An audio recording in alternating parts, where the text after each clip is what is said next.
Okay, we are back, ready to talk some college football playoff talk. There's also a few more bowl games left to discuss with Marc Lawrence at playbooksports.com and some NFL talk, week 17. Believe it or not, that means we still have another week to go with our 18-week season in the NFL, which is making the games even that much more crazier, which is, I guess, is a good thing, right, Mark? I mean, maybe we'll see It's some more upsets this week. it's a good thing, provided that they could put enough players in the field and don't have to postpone Yeah, games. it's From that ridiculous. standpoint, yes, it is. So we'll keep our fingers crossed and hope play continues as expected from now Yeah, to the end of the season. yeah. And then college football, we have to wonder about, okay, coaching changes at this time of year with the bowl season and injuries and who's not going to play because they're going to the NFL draft. And then the COVID thing comes into play. And then, now you've got Rutgers playing Wake Forest because Texas A&M couldn't play. Central Michigan's playing Washington State. But then you get a situation like North Carolina State. And look, I know it's last second. They're changing these rules as they go along. And we all hope that by next year this isn't going to happen anymore. But in case it does, they've got to put in some measures that if this happens again, you must, there's got to be something about you must tell the opposing team when you can't play or when you can play. You can't just back out with like 6 hours to go before the game's supposed to begin. That's just ridiculous. Well, let's go one step backward ahead of that and just maybe agree upon the fact that we are overdosing from far too many bowl games. It's like a diabetic overdose. And when you have this many bowl games, all these calamities, these factions can happen. And they're Sure. happening because we're living with COVID. We're living in the world of players being able to declare for the National Football League draft, coaches being hired away by other programs and other schools. So when you put 42 games together, as opposed to maybe 20 or 21 games, you're doubling the odds of some calamity, some catastrophe happening. And we're going through it this college bowl season. Have you noticed any trends so far? Is there anything in the data that says, because, whether it's a conference that's playing really well, conference that's playing really poorly, favorites and dogs, there's no trend there, even though we've seen some upsets, 8 outright upsets, 5 teams have won. And maybe if South Carolina wins, we'll have 6 teams that win with an underdog role of either 7 or higher. But as far as trends, any trends that will help us over this final few days of bowl action? Well, the one thing that really jumps right off the page is the fact that the SEC, as we do this show on a Thursday, is winless in the bowl games, 0-4 so far to start the bowl season. What's up That with wasn't that? unexpected, unbelievable. In Wow. fact, you got to go back in my database to 1982 to find the last time that the SEC lost 4 bowl games in a same season. And we're not even finished yet, okay? We still have other SEC teams that are targeted and may likely fall. So, that's one trend that's happening here this particular bowl season. The other is double-digit underdogs are doing really rather well. They were 4-1 to the spread going into this North Carolina South Carolina game, and it looked awfully good for the Gamecocks. Why, So, it's 10 that game? That game went to double digits? yes, it did. Okay. Yes. So that would likely be improve that number to 5-1 to the spread after that particular football game. And one other trend that has really worked well in the bowl game so far is teams who entered into bowl games coming off of a straight up underdog win in their final game of the season have done really quite well, 8-3 against the spread. And we've got 6, possibly 6 more of those teams that could qualify on that 8-3 list. You can check out and find out who they are inside the Playbook Bowl Guide, but that's a nice trend that's prevailing as well. Teams coming in feeling good about themselves off straight up underdog season ending wins. And one of those teams we liked a lot, and that was Utah State. Yes, it was. And they went ahead and pulled off another upset, beating Oregon State, and they didn't even have their starting quarterback in the game. That's, by the way, Blake Anderson. That's the next coach from the group of 5. That is the big guy now. And nobody talked about Blake Anderson this coaching period because you had Napier and a few others, but he is now he's got to be at the top of the list for the 2022 coaching movement from group of 5 to a good power 5 opportunity.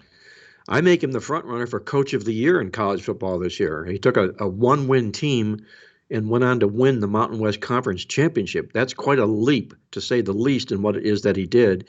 And he's out there recruiting right now as we're speaking here. This guy is tireless. He's a tireless worker. He doesn't get outcoached.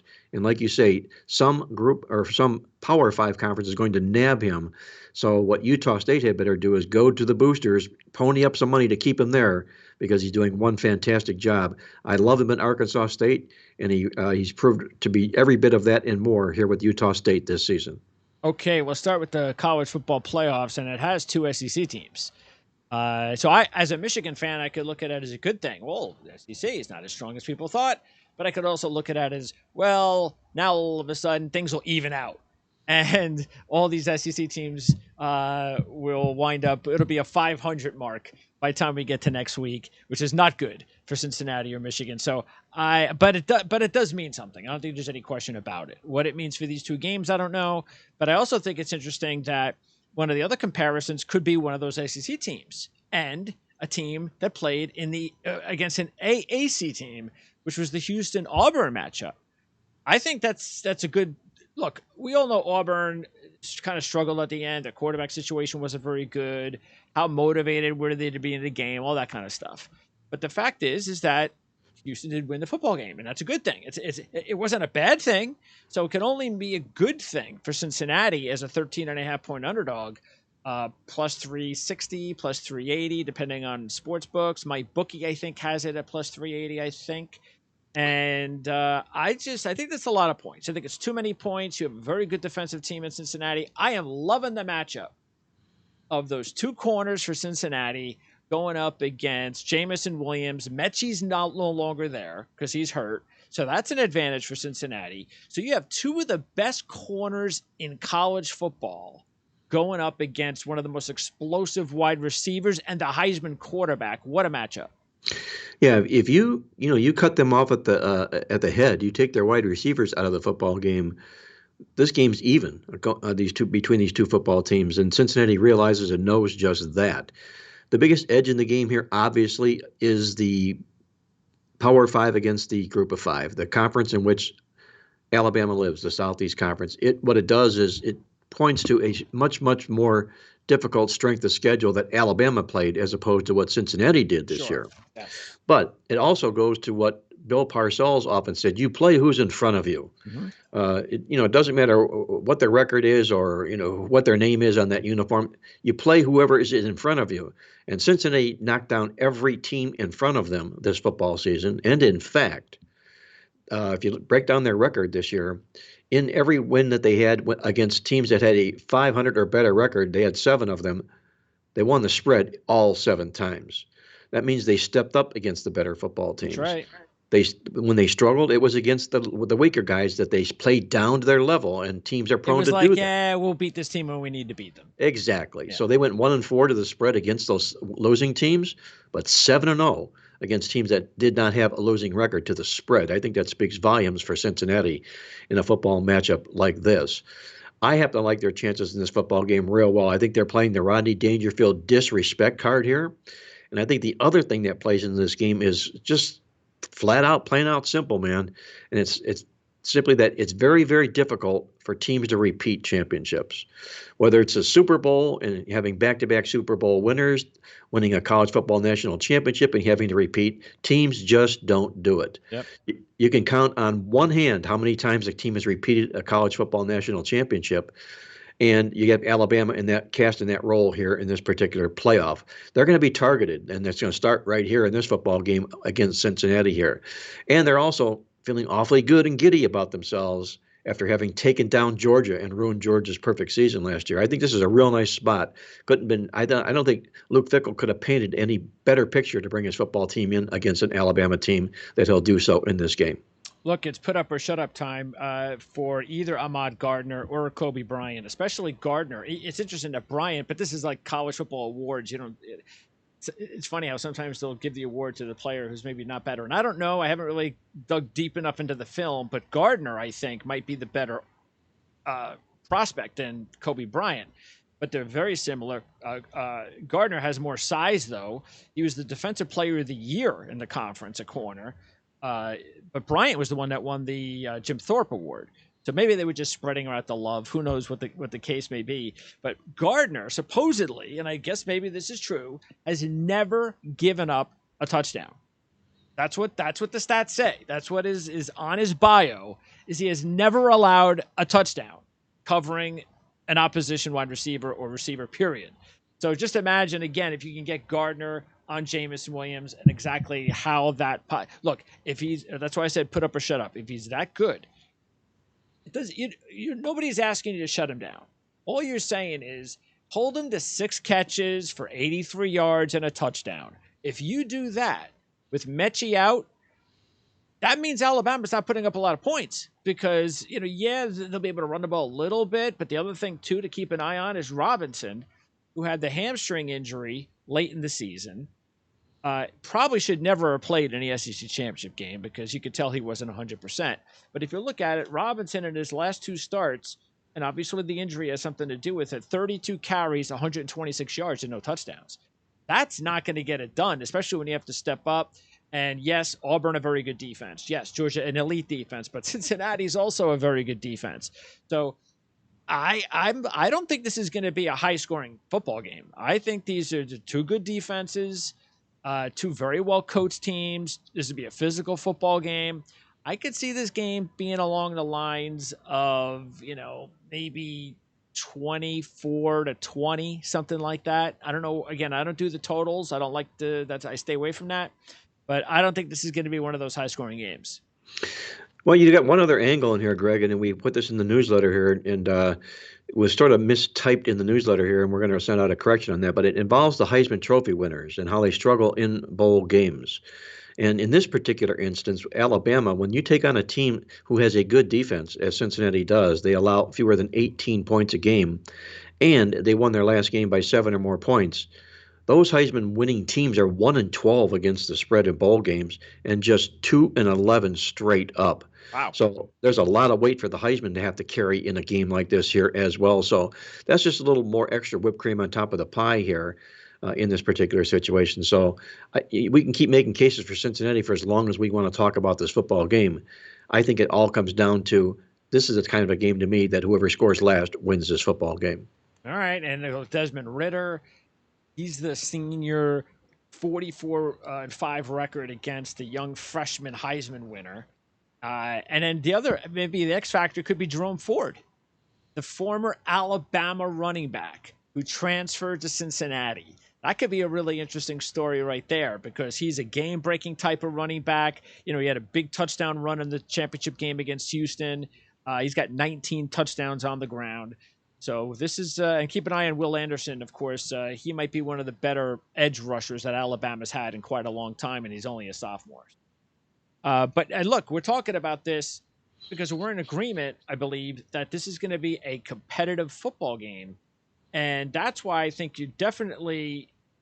I have no problem throwing some money on Cincinnati winning the game outright at plus around 370. But we're talking about getting about 14 points. That's a lot of points. So it's one thing for us to talk about, hey, this is a competitive game. We could see Cincinnati there in the fourth quarter. I'm going to get 14 points as well. That's what I kind of like about it is, I'm going to risk the money line, but I love the fact that I can sit back with 14. You're getting 14 points, Greg, with the team that was never an underdog all season long. Okay. Yeah.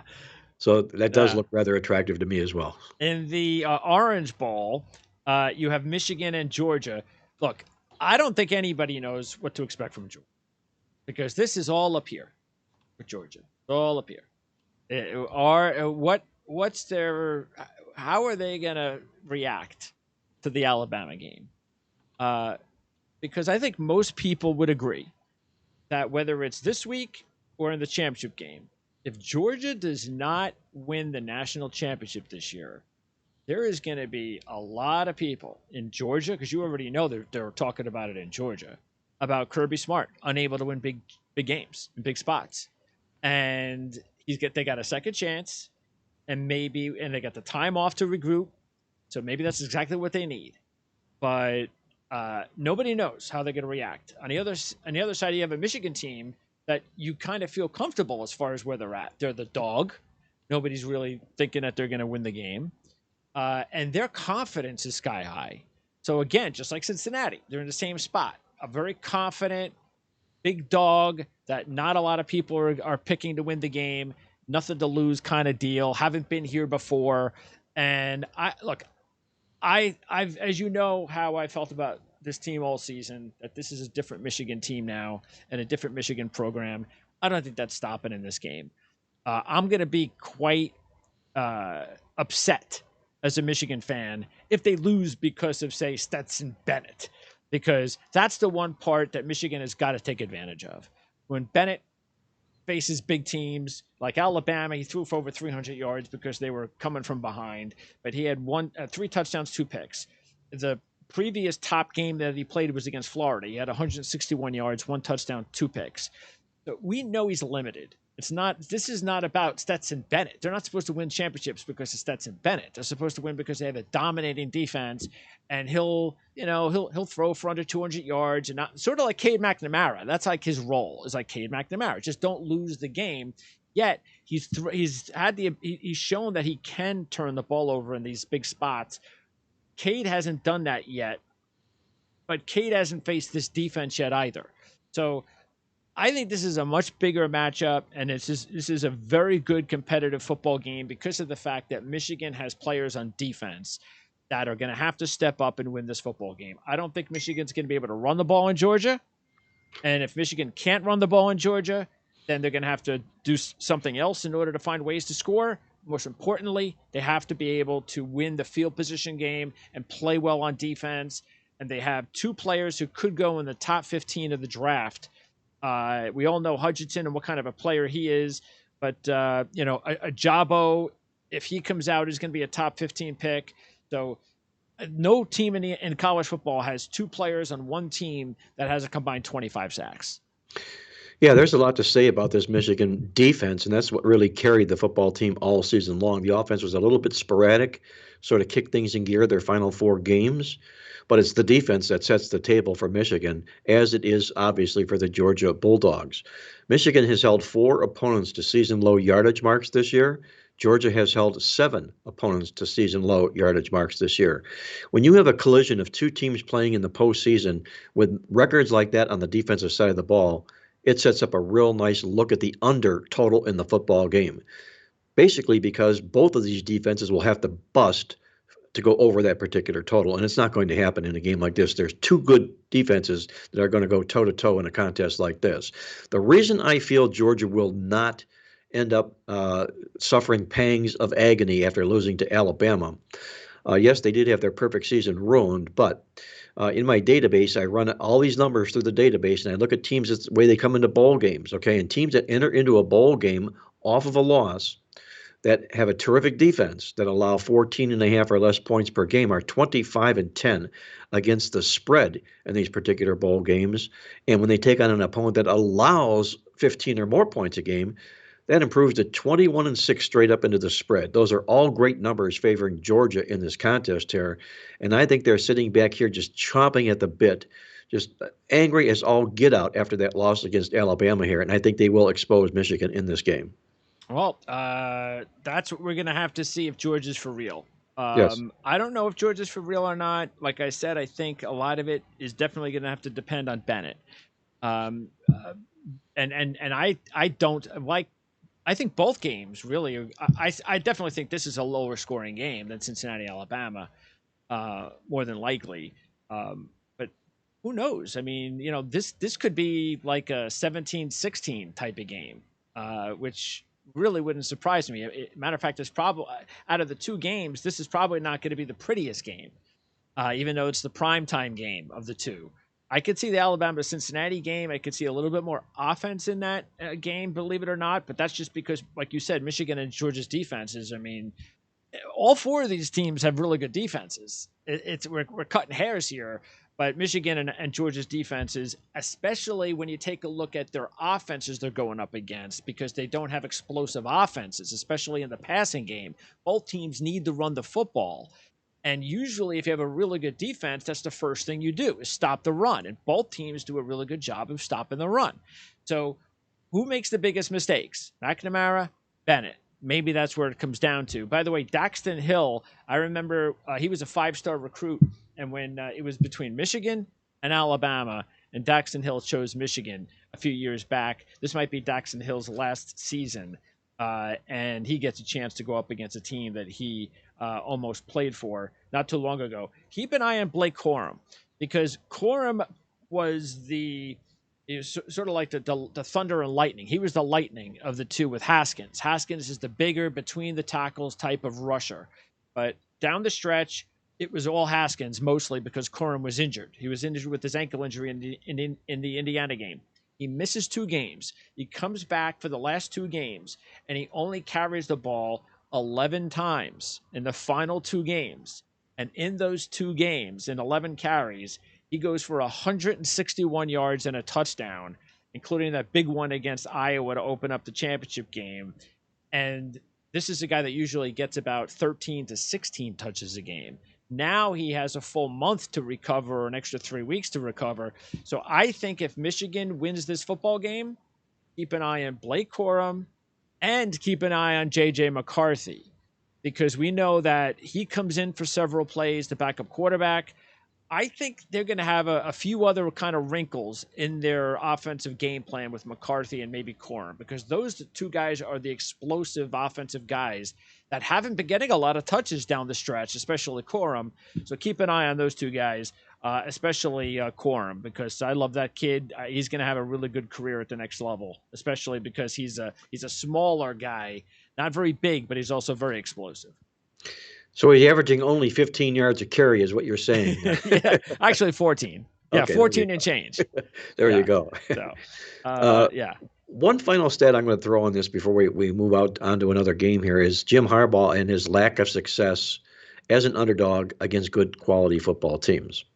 Now, going into the Ohio State football game, okay, he was 0-11 straight up and 1-10 in his career as a dog against teams that had a better than 900 win percentage. He finally broke the virgin. He finally broke through the ice and got the win. Is he going to make it 2 straight wins in a row in this particular situation? Yeah. I think that's a tall ask in this football game. So that's another reason I think Georgia ends up winning the football game and moving on to the national championship game. Okay. Now, yeah, since look, I'm willing to wager my money that Georgia is not going to win the national championship. Anybody who wants to put their money on Georgia, wow, I give you credit after what they've done the last several years in these big spots, because sooner or later, sometimes a team and a program will break through and they'll win the big. Buffalo never did in the NFL. And there's been a lot of situations where teams in all sorts of sports never break through, and then their time is over, and it's it. And then you look back and you go, "Wow, we had all those chances."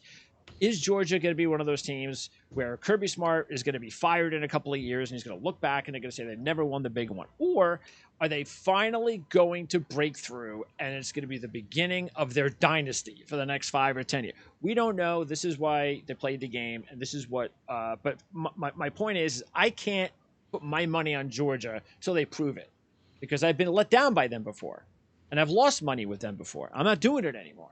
So what I'm going to do is a couple of things.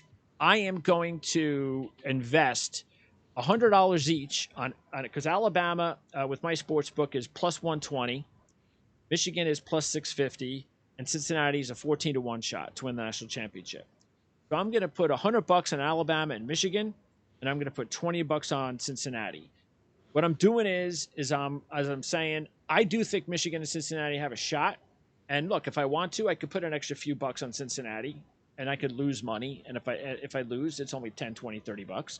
So I could do that. Let's say if I put $50 on Cincinnati, and the payoff obviously would be much higher at 14-1. But I'm just kind of making a point here with the numbers. So if I do that and Cincinnati wins the championship, I make $60. If I do that and Alabama wins the national championship, I break even. I don't make anything. If I do that and Michigan wins the national championship, I make $530. The only team that could screw me is Georgia, where I would lose big money, a couple $100, maybe $300. That's my point in this investment I'm going to make, is I'm going to roll the dice that Georgia is not going to do it. I'm not, I don't believe it. I'm not, until they do it, I'm going to put my money elsewhere. And like I said, if Alabama wins, at least I'll break even. So it's not the worst thing in the world to have Alabama as the heavy favorite, to invest my money, hope that Michigan or Cincinnati can make me some money. And if Alabama wins, I just get my money back. I understand your thinking and what you're looking to do with that particular payout, that situation here. But the question here it remains is this: is your return on investment is really rather short, just given the fact that the number 2 team in college football right now, that being the Georgia Bulldogs, you can argue Michigan, but it is the Georgia Bulldogs, could ruin that ROI for Sure. you. Yeah. Okay, so is it worth dabbling in doing all that, or is it worth just going out and taking your run with your team, man? Run with your Michigan or run with your Cincinnati.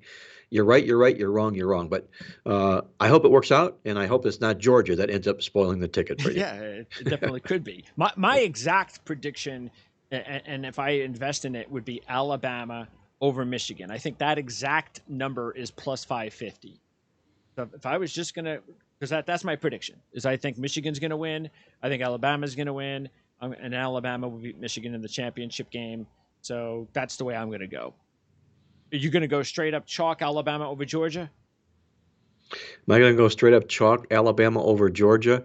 Like If in the those, exact outcome, if you were playing one of those if I was going scenarios. to, if I'm playing the exact outcome, I'm playing Georgia over Alabama. Oh, okay. Very Okay. nice. Yeah, Going all remember, the way with Georgia. All yeah, right. let's go back to the beginning of the conversation about how difficult it is for teams to repeat as national champions, especially Okay. those that are filled right now with champagne after having just pulled the rug out on Georgia and having to beat Georgia again to win the national Sure. championship. Hey.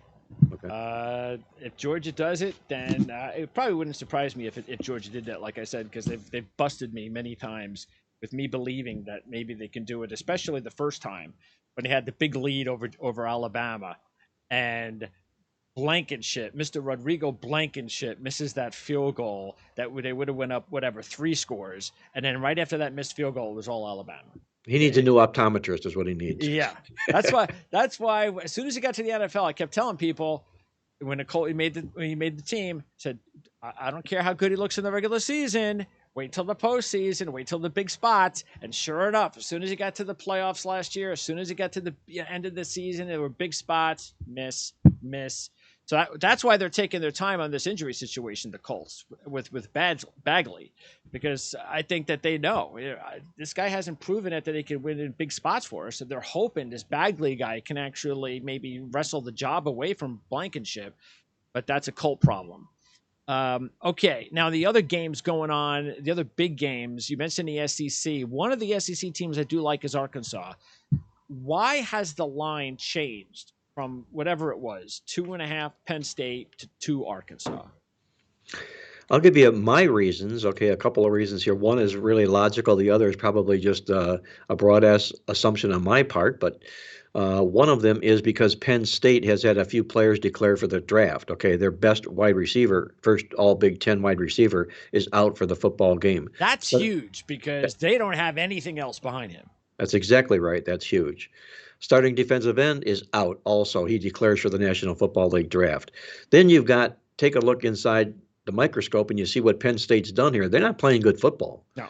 2-4 straight up into the spread their last 6 football games. Yeah. And they reward James Franklin with a ridiculous contract. Are you kidding me? I mean, I don't know who the people that are writing the checks at Penn State are, but they need remember to be they hired called. Bill O'Brien. I'm sorry? They hired Bill O'Brien, so these are the Well, same people, pretty much. You would think. yeah, I well, there you guess. go. That speaks volumes all unto itself. Okay. And they haven't had to hire anybody because Paterno was there for like 50 years. So So the other assumption I'm making here is this: is that the Playbook College Football Bowl Guide has been really, really terrific this year. It's been very, very well received. It's very, very popular in Las Vegas. And with every game that wins, the next game that's on deck next is getting bet. One of the 3 featured best bets in the College Bowl Guide this year is Arkansas over Penn State. So you take the success of that with a lot of people following it and the defections that Penn State has had, hence you see the line move in the contest here. I like Arkansas in the game regardless. I don't like chasing a bad number here, but you've still got, I think, a coach in Sam Pittman who right now is in a much better position than the fattened up James Franklin is right now in this particular game here. And I think you're going to see a big effort by Arkansas, regardless of where the line is in this game. Yeah, and let's also keep in mind this is the first ever New Year's bowl game for Arkansas. So they're Yes, it just is. sky high. This is an awesome game for them. Penn State, they've been there, they've done that. This was all about a Rose Bowl or a national championship. And and it really looked good the beginning of the season. It wasn't until the quarterback got hurt in the Iowa game that everything went downhill because they should have won the Iowa game if the quarterback stayed healthy. And as soon as that happened, it's like the air just came out of Ohio State, out of Penn State, because then they lost to Ohio State, and it was just that's it. Our season's over, and you could just tell. And now that you take Dotson out, and that offense. I mean, I was watching the Rutgers Penn State game as a Rutgers fan, and that offense has done nothing. And they No. had Dotson on the field, and they couldn't do anything against Rutgers. They've also lost their last 3 bowl games in the state of Florida, has Penn State. They don't travel well down south in games like this either. So I can understand the line move being where it is. It's a pretty strong line move, given who these two football teams are. But I completely am behind the move and the Arkansas side of the game. Okay, and then also Fiesta Bowl, and I'm gonna go with Notre Dame against Oklahoma State in this one, and really, and I know Notre Dame's gonna be without Hamilton, and he's gonna be a top draft pick, no question about it, and no Kelly there, the head coach. I know what that's about, but I don't know Oklahoma State. I can't imagine. They beat Oklahoma, and then here's their chance to go to the playoffs, and they just miss out by like this much. I don't know how they're going to be up for this game. I'm not saying that, hey, it's Fiesta Bowl, it's a big game. They're not used to being in these big games. It's Notre Dame, that's a big school, big. So I think they'll have that, and I think that they'll come to play. But I like the way Notre Dame has been playing at the end of the year. I think their mindset's better than Oklahoma State. They were all on board with the new coach Marcus Freeman, and they've got a lot of young players that have played this season that are going to be a big part of Notre Dame next year. So I'm just going to go with the Irish in this one. Okay, I'm going to be squarely on the other side of the football game, and I understand your concern for Oklahoma State of maybe perhaps coming flat to the game. Don't even think about that. Number one, okay, they were 1 inch short of being in the playoff college football playoff. That I think sets the table for them in a game against Notre Dame. No team lets up against Notre Dame. Okay, Sure. that's a big bullet. Notre Dame is coming into a football game like this. Number two, Notre Dame comes into this football game on a 3-0 straight up and point spread win. Those are really strong fades in bowl games because the teams closed out well. They read all the clippings for a solid month. They feel really good about themselves. Boom. All of a sudden, it doesn't work out that well in bowl games. Oklahoma State could possibly let down in a role like this if they were favored. They're not the favorite. They're the underdog here. It's almost a Rodney Dangerfield type role for a team that was 1 inch short of being in the college football playoff. And the last case is not only is Brian Kelly bailed out on this football program here, but this is also a Notre Dame football team that themselves was also in the college football playoff last year and is settling for this particular bowl game here. I liked Oklahoma State real well in this football game, and I think Notre Dame gets exposed in the contest. Okay, and then in the Rose Bowl, I think a couple of things that I understand why the line has dropped from 6.5 to 4.5, and that's because Ohio State has a handful of big guys that have declared for the NFL draft and will not play in this game. That's big, even though that they probably have some stud players anyway that haven't exhausted their eligibility and are going to be the stars of next year that we'll see in this game. But what more importantly, I think, is the attitude of losing to Michigan for the first time in forever, and then not going to the big game. And this is the bad thing about college football is that the Rose Bowl for Ohio State may not be exciting for them. It may not be something that they're going to be pumped up about. I feel sad about that. Uh, I don't know how you change that. I don't uh, because eventually when they do make this switch to the playoffs, there's not going to be any bowl games with the playoff teams like this nonsense about Michigan and Georgia and the Orange Bowl, and Alabama, and Cincinnati, and the Cotton. It's not going to.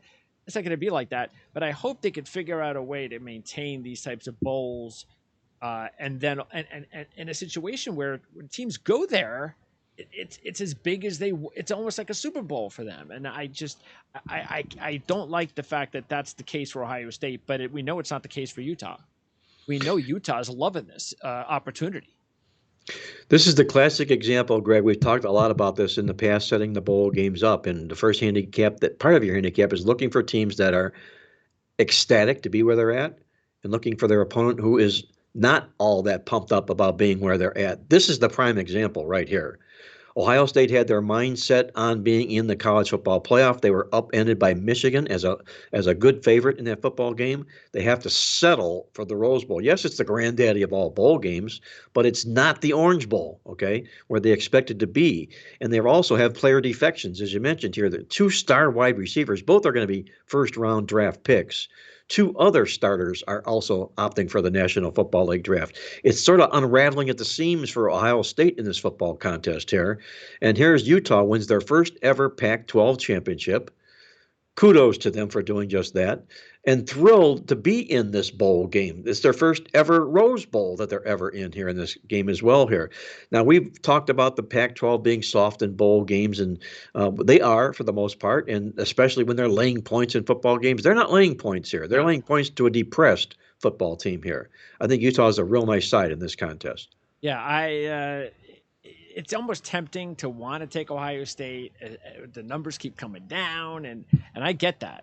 I really do. But and I don't know the way to go. I don't know if you risk the money line or take the points. I think it might be better to take the points because the money line now has come down to plus 160. So I might feel a lot better to take like 5 points in that spot. And then the other bowl game, the other top bowl game I wanted to mention that I'm going to put a few bucks on, and we talked about it last time, was Kansas State over LSU. And when we talked about it last time, Kansas State was only a 1.5 point favorite. So hopefully people were able to get their money in at that point because the line has now gone up to 3.5, and it might even go up higher by Tuesday. So get in Kansas State now while you can. And there's a lot of reasons we talked about before.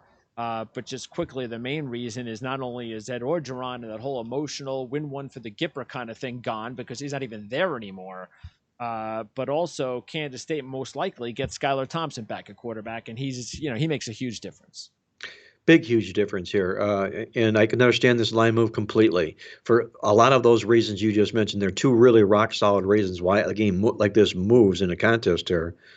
I'm also going to throw in the fact that this is the third of the three Playbook Bowl Guide best bets is Kansas State. Okay, so who knows why? Whatever the reasons are, all I know is that the game moved that way here again in a situation like this. But it's more about Skylar Thompson, and it's more about the letdown with Ed Orgeron being gone in the game here. I think Kansas State, Chris Kleiman, is a really, really good head coach. He will not be out-coached here by an interim coach, I can assure you that. Kansas State, I think, wins this football game rather comfortably. Yeah, this is the Texas Bowl, LSU. The players don't care about this. This is just like, and again, they got their Ed Orgeron game out of the way. This is a significant kind of step up for Kansas State because they're trying to get to a place. And by the way, with Skylar Thompson gone, I forget who it was who's coming in there, but they're bringing in a good quarterback. Oh, it's Adrian Martinez. Yes, is going there to Kansas State. So not a bad deal because Martinez is sort of like a Skylar Thompson, kind of that mold.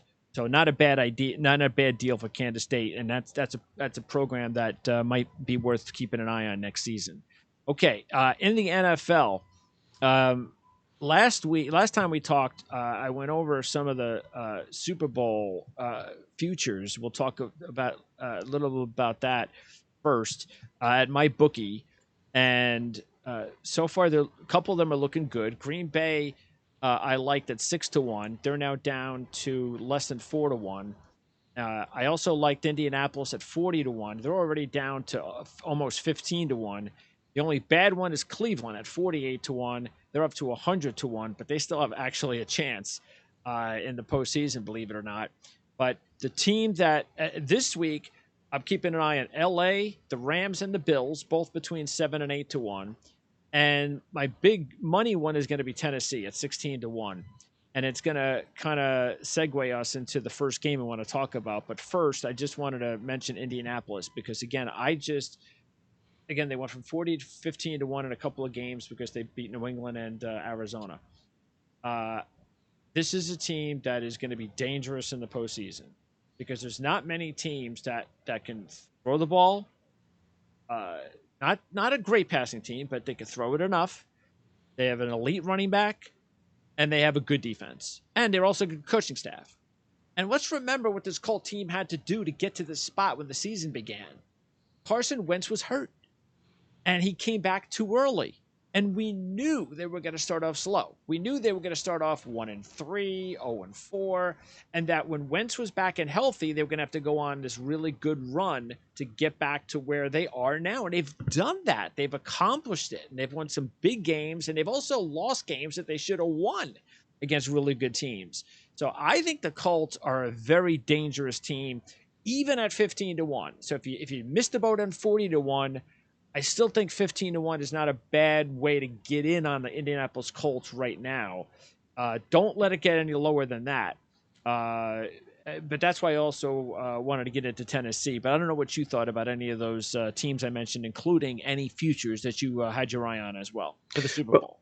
Well, the odds for the Super Bowl diminish obviously with each given result, with each passing week, and the more often the teams you had perceptions of that win games, they shrink. Those odds do. I would be looking at teams that maybe took a step backwards, where the odds have really gotten bigger. They ballooned because of a mistake or two that could still make the playoffs. And this is the old adage: you make the playoffs, anything can happen once you get into the playoffs here. One of those teams, and this might sound like lunacy, might be those Cleveland Browns at 45 to 1 or 40. Well, now they're 100 to 1. Yeah, well, there you go. Okay. Yeah. Because of the way they've been playing. Okay. Now, all Cleveland needs to do is win this week and then win next week against Cincinnati. They own the tiebreaker in the AFC North, and they have to have Baltimore lose one game, and the Browns are in. So they basically, other than having Baltimore lose one game, and Baltimore and the Chiefs have to beat the Bengals on Sunday. No, the Chiefs don't have to beat the Bengals. Have everything in their own hands. The Bengals. But not if they don't beat the Browns, okay? The Bengals have to beat the Browns. I thought they only had to win one of the last two, the Bengals. Well, they have to beat the Browns because if they don't beat the Browns are going to have the division tiebreaker within that division here. So Cleveland wins 2 division games, Baltimore loses 1, Cleveland wins the division. Okay. Aren't the Bengals, how many games are they up on Cleveland? I believe 1 game, okay? 7-8, 8-7. So you're talking 1 game there. Cleveland wins. Did Cleveland have the tie? Cleveland has the tiebreaker if they beat. No, the tie. Did they have the tie this year? No, Pittsburgh has the tie. Pittsburgh has the tie. Yes. Okay. Pittsburgh has the tie. So what we're saying here is at 100 to 1.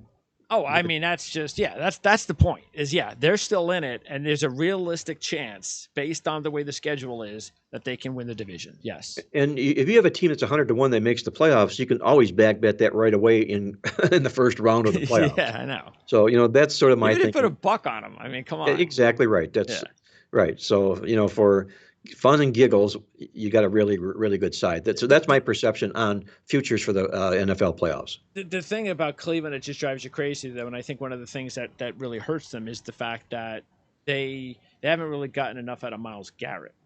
You see some of these players, whether it's J.J. Watt, and there's a few others out there that they make their presence known. And they make big plays behind the line of scrimmage, which we know Myles Garrett can do. He hasn't been that guy for them lately. He has to take over games, and he hasn't been able to take over in big spots. Against the Raiders, against these. If you're not going to come through and you're the biggest player on that team, it hurts them.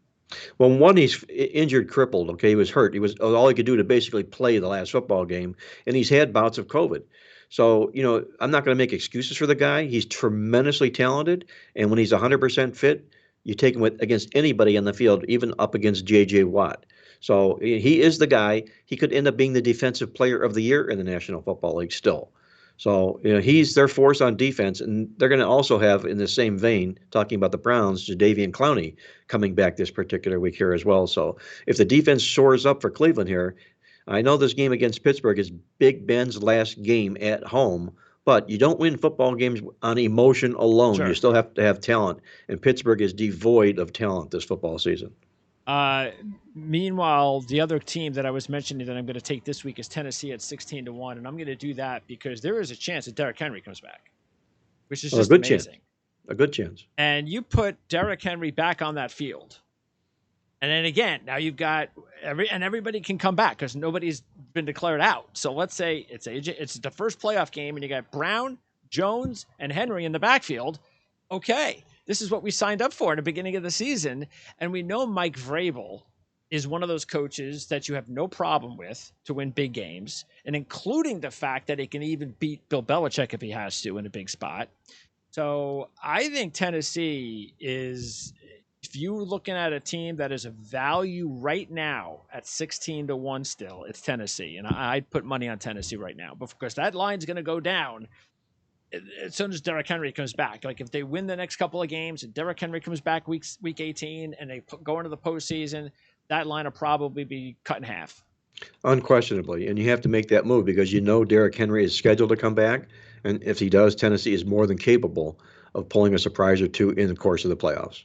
Now, I like him against Miami. I know you're going with Miami this week, but I like Tennessee in this one, and I liked Miami last week, and I just was kind of surprised, and I know maybe I don't know what that was. I guess it was. Well, you tell me. It just looked like once Ian Book was going to be the starter, I was like, okay, so I'm only having to give up 3 points, and Ian Book starting.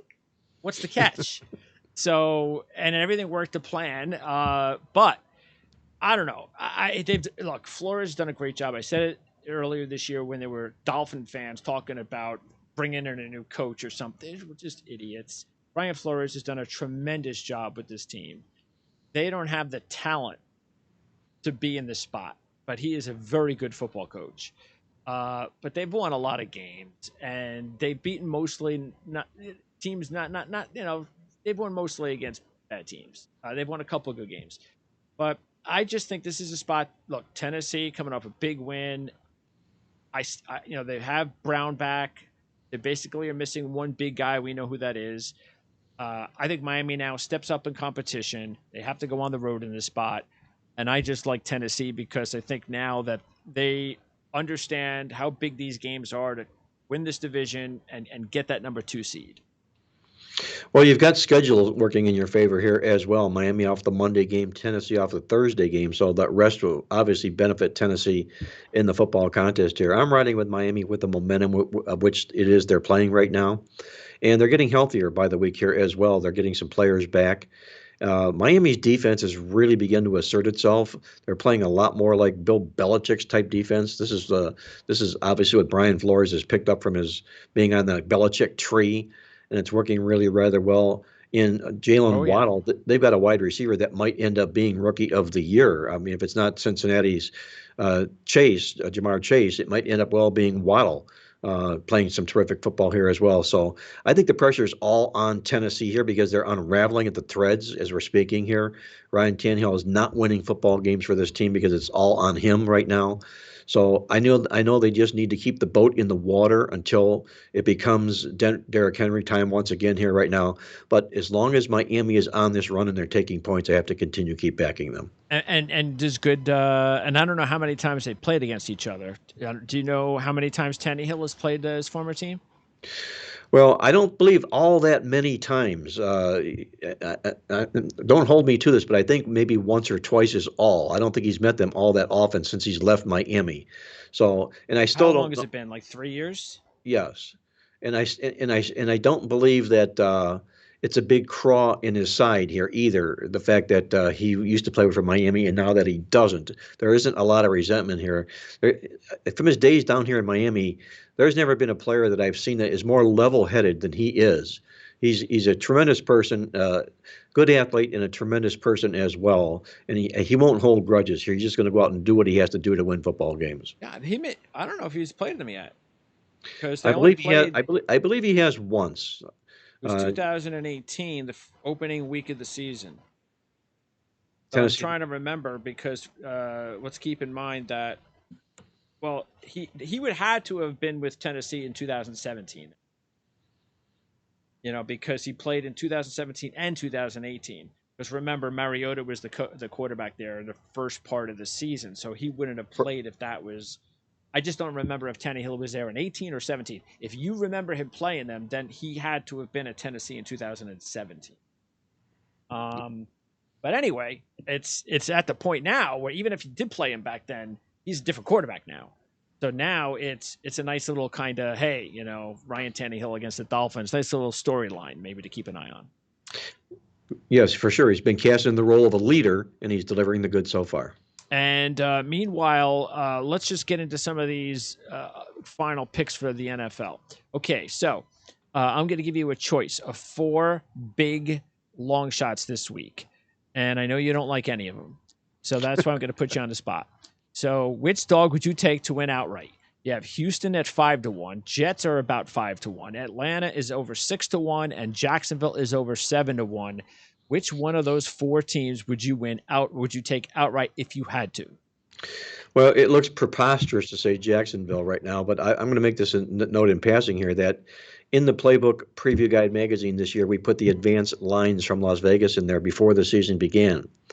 The line in this Jacksonville New England game is the biggest stretch from then till now. 5.5 points is what New England was favored by before the season began. Now we're talking 16.5 points. Okay, so that's a big, huge move. That's a lot of points. Yeah, I can't. But I can't. As long as I'm 7-1 is just we just saw Houston beat the Chargers. By the way, Jacksonville has beaten the Buffalo Bills and the Miami Dolphins this year. Not with Urban Meyer at coach, and they haven't won a game since they beat Buffalo. But Jacksonville teams are beating teams that nobody would have thought could happen. So look, Mac Jones is still a rookie. Anything could happen. NFL home favorites of more than 10 points this year, I believe, are 21-2 straight up. Ooh. So you'd be asking Jacksonville to fit into that wedge, okay? And that might mean you'd be burning some money there in that sense. Yeah. The Atlanta Falcons, I can't make a case for. This team is getting out-yarded and out-pummeled week after week after week. I know they're alive for a playoff spot, which makes them worthy of consideration, but they've been out-yarded the last 10 games in a row, and I just can't back a football team like that. Who are your other 2 choices? Jets and Houston. Well, the Houston Texans and San Francisco. The Houston Texans, you can maybe start talking a little bit about here. Not that I'm a Davis Mills fan. I'm not by any way, shape, or form, but they're developing some confidence here right now as they're going along, Houston is. And a lot of that maybe comes from teams playing down to their level, and that could happen here in a game like this. So of the 4, you'd probably put me on the Houston Texans. Yeah, remember, Houston almost beat New England, and Davis Mills had a very good game against the Patriots. Yes. And they just beat the Chargers with Davis Mills. We said this year. I think Davis Mills has done a very good job.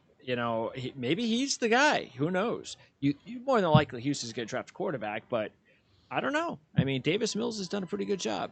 Okay. Then the other one I wanted to ask you about, which is and I know the answer to this one already because it's in the newsletter. Which dog would you take to win outright out of the 6 dogs that are 2-1, between 2-1 and 2.5-1? That includes Carolina, Denver, Detroit, Las Vegas, Minnesota, and the Giants. Those 6 teams. Now, for me, it was between Detroit and Las Vegas. And the only reason I was thinking about Las Vegas, 2 reasons. One, well, the main one is Carson Wentz. And if he doesn't play, then you have a rookie quarterback out there for the Colts. The other reason is John Madden passed away. So maybe the Raiders are going to be like, hey, let's win one for John Madden. So I'm more concerned with Carson Wentz's health. But I decided to go with Detroit because they're playing hard down the stretch. They've won games nobody thought that they were going to win. Jared Goff's supposed to come back this week, and Seattle is mailed it in. I mean, they couldn't even beat Chicago last week. So I figured I'd go with Detroit at plus 250, and I do understand, though, why you're taking Minnesota. The only reason that I backed out of Minnesota is I can't see them sweeping the Packers. Yeah, that's a tough call. They have to sweep the Packers here, and we did it in the newsletter. We picked them straight up basically to show our preference for them in the game and taking the points. put me onto a money line situation, I'd probably buy Las Vegas against the Colts. Well, number one, the Colts come off that big win over New England last week, and number two, Vegas does own the better offense and the better defense coming into this football game. You've got the John Madden situation there as well, and Vegas is still alive in the playoff hunt. So, all of these factors being what they are, I'm still not a Carson Wentz fan. They don't win football games because of Carson Wentz. No, They win games when he doesn't turn the ball over, sure. when he doesn't open the door, and you can't continually keep putting it all on Michael Taylor here. I would play Vegas, I think, for my money line choice.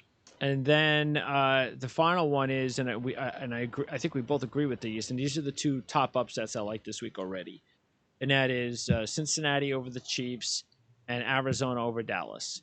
Here you get a situation where both of these teams are both going to the playoffs. Well, we know Arizona is. Cincinnati is, again, if they could beat the Chiefs, that might put them in.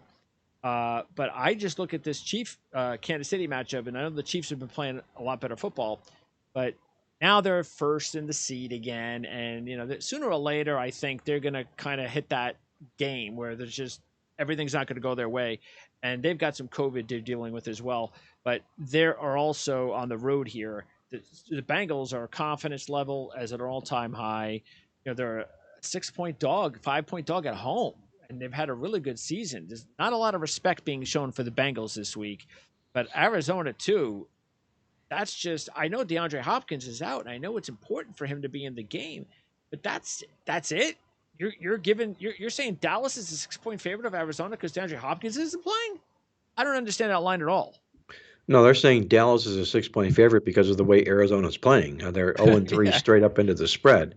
Dallas comes off that big monster win over Washington, but I think that makes Arizona that much more appealing in a football game like this. We're talking about an Arizona team that has won 5 of their 7 road games this year. Much, much better on the road than at home. And if you look at Kyler Murray's quarterback log, he's 14-7 to the spread in his career on the road in the National Football League. I think they're a real live dog at Dallas, and I also think Cincinnati's the same live dog at home against Kansas City.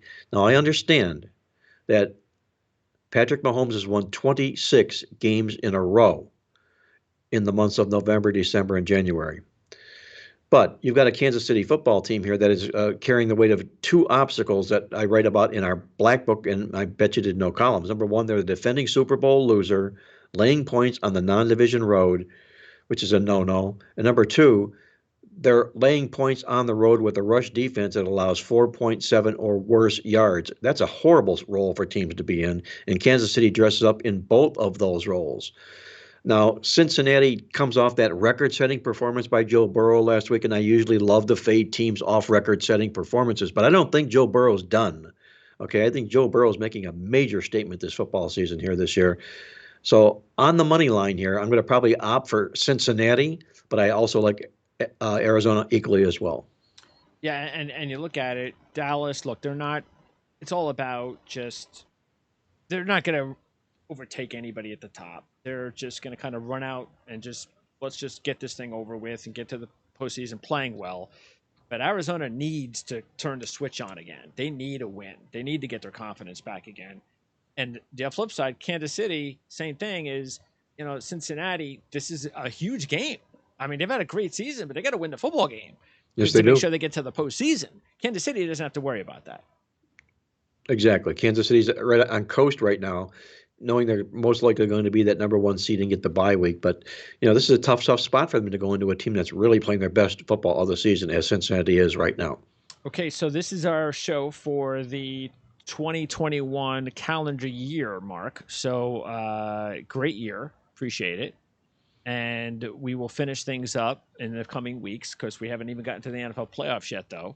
But when we talk again next week, we'll head into the regular season finale of the NFL and we will preview college football national championship. So that's coming up on our next show. And then give us a little time, maybe a few weeks after that, we start talking college hoops. College hoops, my goodness, if they can put some players on the Yeah, they got to court. start playing again. No, Yeah, it's just they got to start playing more games and they're canceling each day. That'll work out for their in their favor. it's ridiculous. Okay, well, we hope so. They got a few months to get that straightened out before March, so I'm sure they'll figure it out. All right, Mark, appreciate it, and we'll talk to you again in 2022. My pleasure as always, Greg. Enjoy the games. Be well. Let's hope the ball bounces our way this week. Good luck.